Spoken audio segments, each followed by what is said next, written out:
Simak terus sejarah pejuang Indonesia, hanya di Karang Official. Soekarno bertindak menyeimbangkan antara PKI, militer, fraksi nasionalis, dan kelompok-kelompok Islam yang terancam oleh kepopuleran PKI. Pengaruh pertumbuhan PKI menimbulkan keprihatinan bagi pihak Amerika Serikat dan kekuatan Barat anti-komunis lainnya. Situasi politik dan ekonomi menjadi lebih tidak stabil. Inflasi tahunan mencapai lebih dari 600% dan kehidupan Indonesia memburuk. PKI dirasakan oleh kalangan politik.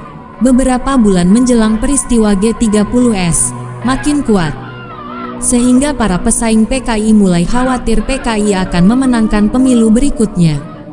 Gerakan-gerakan untuk menentang PKI mulai bermunculan dan dipelopori oleh Angkatan Darat.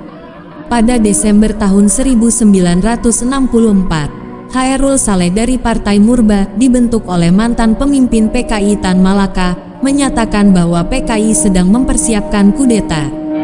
PKI menuntut larangan Partai Murba. Tuntutan itu dipaksakan kepada Soekarno pada awal 1965. Dalam konteks konfrontasi dengan Malaysia, PKI menyerukan untuk mempersenjatai rakyat. Sebagian besar pihak dari Tentara Angkatan Darat melarang hal ini.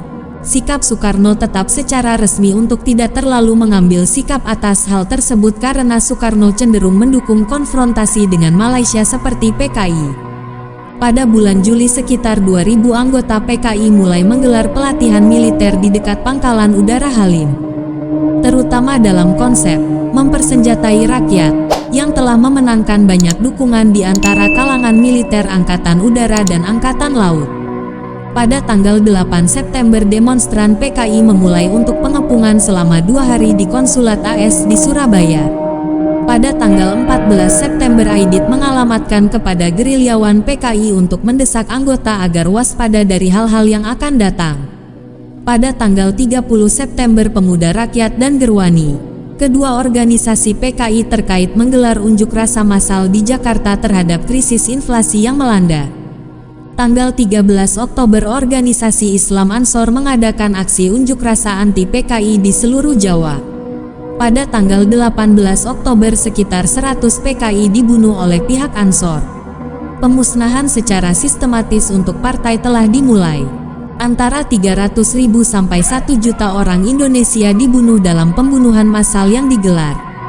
Para korban termasuk juga non-komunis yang dibunuh karena kesalahan identitas atau kesalahan oleh asosiasi. Namun, kurangnya informasi menjadi tidak mungkin untuk menentukan angka pasti dari jumlah korban yang dibunuh.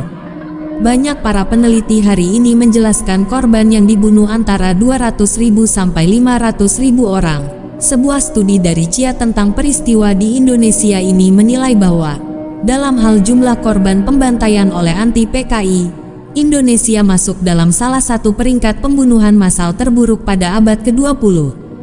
Meskipun motif pembunuhan tampaknya bernuansa politik, beberapa ahli berpendapat bahwa kejadian tersebut disebabkan oleh keadaan panik dan ketidakpastian politik.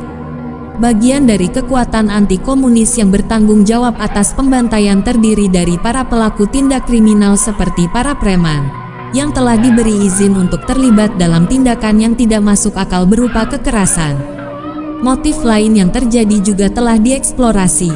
Di tingkat internasional, kantor berita RRT Republik Rakyat Tiongkok Xinhua memberikan versi bahwa peristiwa tanggal 30 September tahun 1965 adalah masalah internal Angkatan Darat Indonesia yang kemudian diprovokasikan oleh Dinas Intelijen Barat sebagai upaya percobaan kudeta oleh PKI. Di antara daerah-daerah yang terkena dampak terburuk adalah Pulau Bali, di mana PKI telah berkembang pesat sebelum tindakan kerasasan tersebut. Pada tanggal 11 November bentrokan meletus antara PKI dan PNI, yang berakhir dengan pembantaian terhadap anggota dan simpatisan yang dituduh PKI. Jika banyak dari pogrom anti-PKI di seluruh daerah lain itu dilakukan oleh organisasi-organisasi politik Islam, pembunuhan di Bali dilakukan atas nama Hindu. Bali berdiri sebagai satu-satunya tempat di Indonesia di mana tentara lokal dalam beberapa cara intervensi cenderung mengurangi praktik pembantaian tersebut. Pada tanggal 22 November Aidit ditangkap dan dibunuh. Pada bulan Desember militer menyatakan bahwa Aceh telah dibersihkan dari komunis. Bersamaan, khusus pengadilan militer yang dibentuk untuk mengadili dan memenjarakan para anggota PKI. Pada tanggal 12 Maret Partai PKI secara resmi dilarang oleh Soeharto, dan Serikat Buruh Pro PKI SOPSI dilarang pada bulan April. Penjara-penjara di Jakarta begitu penuh, hampir seluruh penjara digunakan untuk menahan anggota PKI. Banyak tahanan politik ditahan tanpa dasar yang jelas. Sejak saat itu, identitas bangsa Indonesia berubah total sesudah 1965. Semangat anti-kolonialisme hilang dan anti-komunisme menjadi dasar identitas bangsa. Kebencian terhadap sesama orang Indonesia menjadi basis untuk menentukan siapa warga negara yang jahat dan baik.